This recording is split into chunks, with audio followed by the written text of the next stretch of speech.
Avant de plonger dans cette histoire incroyable, pensez à vous abonner à la chaîne et à activer la cloche. Ici, chaque récit a quelque chose à dire, et vous ne voudrez pas en manquer un seul. Le soleil déclinait lentement sur Chicago, enveloppant la ville d'une lumière dorée et douce, presque magique. La chaleur étouffante de la journée s'estompait peu à peu, laissant place à une fraîcheur légère qui caressait la peau comme une promesse de répit. Autour, les bruits de la ville s'adoucissaient, le murmure des conversations, le ronronnement lointain des voitures, et même le chant discret des oiseaux qui revenaient se poser sur les toits. Jasmine Carter avançait tranquillement sur le trottoir de la 55e rue, son sac en bandoulière serré contre elle. À 38 ans, elle dégageait une élégance simple et naturelle, avec sa peau couleur ébène illuminée par les derniers rayons du jour et des yeux empreints de douceur et de détermination. Sa journée passée à la bibliothèque municipale avait été remplie de livres, de rencontres avec des lecteurs de tous âges et d'un sentiment d'utilité qu'elle chérissait. Sa vie était simple mais riche de sens. Mère célibataire d'une petite fille de 8 ans, Mia, elle jonglait entre son travail, son rôle de mère et son engagement dans la communauté. Jasmine croyait profondément que la connaissance pouvait changer des vies, et elle s'efforçait chaque jour d'en faire profiter son entourage. Alors qu'elle avançait vers son quartier, son regard fut attiré par une silhouette assise au bord du trottoir, juste à côté d'une bouche de métro. Un homme était là, affaissé, comme vidé de ses forces. Malgré ses vêtements de qualité, une chemise blanche froissée, un pantalon de costume sombre, des chaussures en cuir soigneusement cirées, il semblait brisé, écrasé par une douleur invisible. Jasmine ralentit, le cœur serré. Elle connaissait trop bien ses regards fatigués, ses âmes en peine croisées dans les rues. Mais cet homme dégageait quelque chose de particulier, une détresse si profonde qu'elle ne pouvait rester indifférente. Elle s'approcha doucement, sa voix basse et apaisante. « Hey, ça va ?» demanda-t-elle avec douceur, tendant la main en signe de bienveillance. L'homme releva lentement la tête, surpris par cette attention inattendue. Ses yeux clairs, cernés et embués de tristesse, cherchèrent à s'accrocher à quelque chose de réel, de rassurant. « J'ai juste besoin d'un peu d'eau », murmura-t-il d'une voix rauque, presque cassée. Sans hésiter, Jasmine fouilla dans son sac et en sortit une bouteille d'eau qu'elle lui tendit. « Tiens, bois. Prends ton temps. » L'homme saisit la bouteille avec gratitude et but lentement, chaque gorgée semblant lui redonner un peu de force. Ses mains tremblaient légèrement, trahissant sa fatigue et sa vulnérabilité. « Merci. Je m'appelle David. David Matthews, dit-il enfin, posant son regard fatigué sur elle. Jasmine lui offrit un sourire chaleureux. « Je m'appelle Jasmine. Que s'est-il passé ?» David secoua la tête, comme s'il cherchait les mots justes, hésitant à se confier. « C'est compliqué. J'ai juste besoin d'un moment. » Jasmine s'assit doucement à côté de lui, respectant son silence. Parfois, il n'y avait rien de mieux à faire que d'être simplement présent. Le temps passa, rythmé par leur souffle apaisé, jusqu'à ce que David trouve la force de parler. « Je suis dépassé. Problème professionnel, soucis personnels. J'ai tout perdu, j'ai l'impression. » Jasmine posa une main légère et rassurante sur son épaule, transmettant par ce simple geste un peu de courage. Parfois, la vie nous fait tomber pour nous apprendre à nous relever plus fort. David esquissa un sourire, touché par la sincérité et la chaleur de ses paroles. Ce moment suspendu entre eux marquait le début d'une histoire que ni l'un ni l'autre n'aurait pu prévoir. Le lendemain matin, la lumière douce du soleil filtrait à travers les rideaux de la cuisine de Jasmine. Elle s'affairait à préparer le petit déjeuner pour Mia, qui chantonnait en dessinant sur la table. L'odeur réconfortante du café fraîchement moulu et du pain grillé embaumait la pièce. Tout semblait paisible, comme un tableau d'une matinée ordinaire. Soudain, un grondement sourd résonna dehors, coupant le murmure habituel des oiseaux et le babil des voisins. Jasmine s'immobilisa, le cœur légèrement surpris. Elle posa la spatule et se dirigea vers la fenêtre.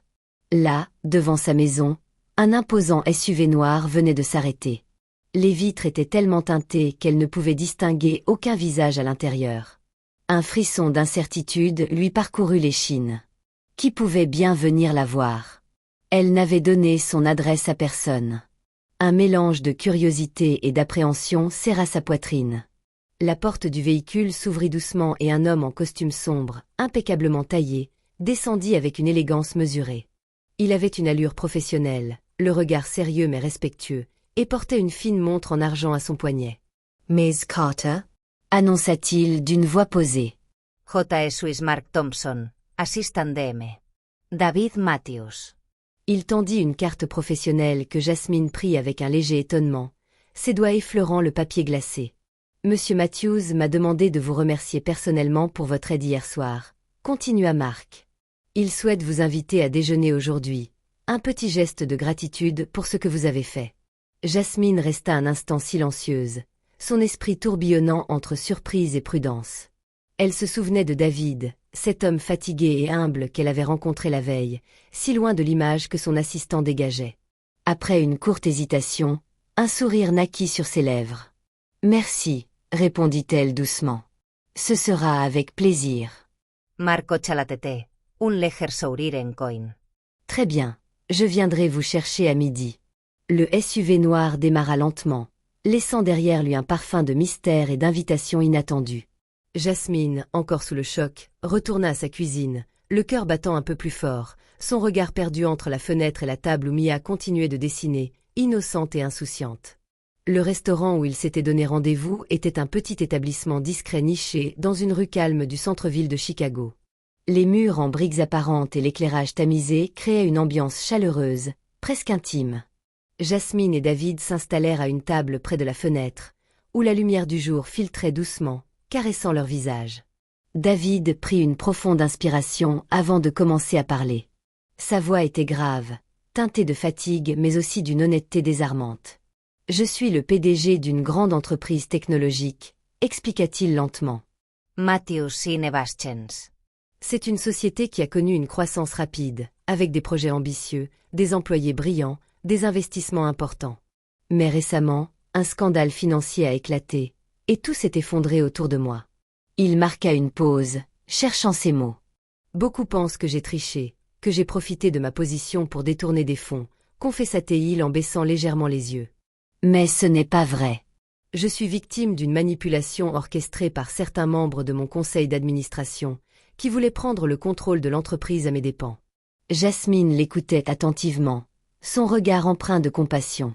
Ce qu'elle percevait au-delà des mots, c'était une blessure bien plus profonde que celle causée par l'argent. C'était une atteinte à son honneur, à sa réputation, à tout ce qu'il avait construit de ses mains. « Ce n'est pas qu'une affaire d'argent, David, dit-elle doucement.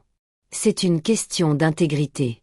Et ce que vous vivez, c'est la trahison la plus douloureuse. » Il leva les yeux vers elle, surpris par sa perspicacité. « Vous avez eu le courage d'admettre vos faiblesses à une inconnue, » ajouta Jasmine avec un sourire sincère. « Cela montre qui vous êtes vraiment, au-delà des apparences et des jugements. » David esquissa un sourire, un peu triste mais reconnaissant. « Et vous, Jasmine, vous êtes bien plus qu'une simple bibliothécaire, » continua-t-il avec admiration. « Vous avez une sagesse, une force intérieure, une lumière que peu possède.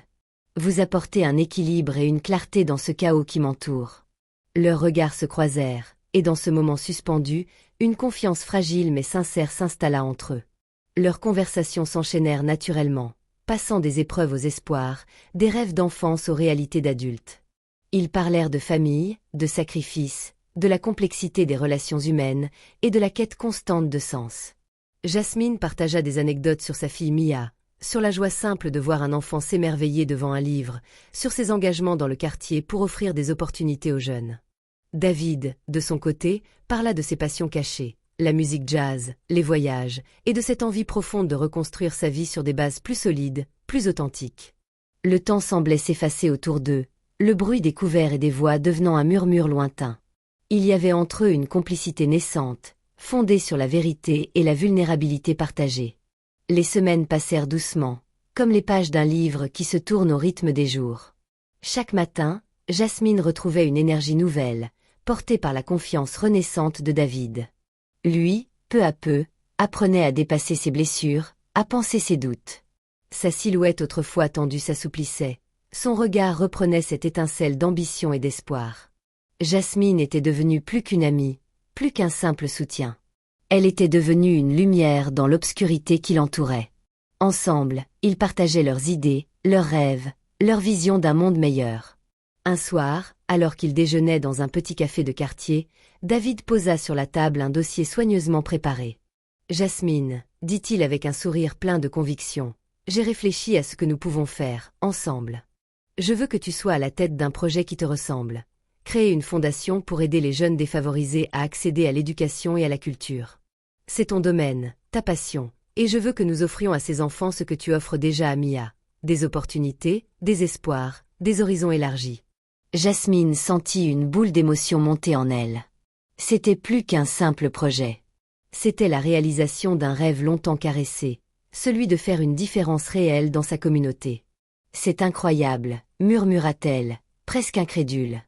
Mais je ne veux pas que l'argent ou la célébrité changent ce que je suis. Je veux rester fidèle à mes valeurs, à ma simplicité. David la regarda avec une tendresse sincère. Peu importe ce qui arrive, Jasmine, tu resteras la même. L'authentique. Et c'est pour ça que je crois en toi. Ces mots furent comme une promesse, un ancrage solide au milieu des tempêtes.